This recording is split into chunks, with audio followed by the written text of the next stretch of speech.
This past summer, I was hiking with my son on a mountain trail. The sky was clear when we started. It was a beautiful summer day. It was perfect for a hike with the dogs. But suddenly my son stopped. He looked back at me and completely froze. A thundercloud had rolled in from nowhere. It was about to thunder and possibly lightning. He knew it was a far distance from us, and he knew that we would always seek shelter when this happened, but his body didn't care about what he knew. I could have said, "You're going to be okay. Everything's going to be all right." But his nervous system wasn't asking for information. It was asking for safety. In that moment, no explanation was going to help him. So we stopped hiking, we stayed close together, and we waited until his body settled enough to move again. Watching him, it became so clear. He wasn't being stubborn. He wasn't making excuses not to hike. He had reached a point where his nervous system made it too scared for him to proceed. That's what happens to us too. When our nervous system is activated, you get anxious, overwhelmed, and sometimes even freeze.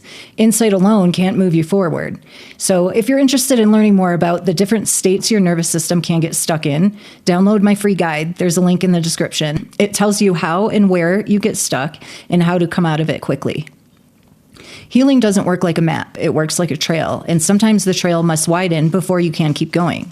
Back to my hiking story. A few minutes later, the thunder passed. My son's breathing slowed. His body softened, and without pushing, he took the next step. Not because he understood more, but because he finally felt safe enough. If this resonates, I want you to hear that you don't need more insight right now. You don't need to force change. You might just be standing on a narrow part of the trail. You might be frozen. So check out my guide, like and subscribe for more on nervous system regulation. When something happens, do you understand exactly why you react the way you do, but still feel completely unable to change it? Today, I'm going to explain to you exactly what happens when insight reaches a nervous system that doesn't feel safe.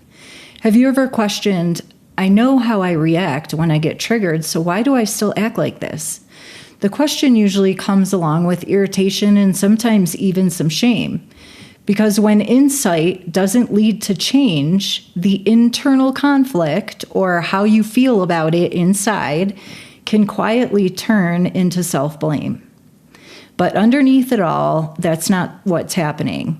You knowing something will not change things until your nervous system feels safe, especially when we're talking about things that trigger you.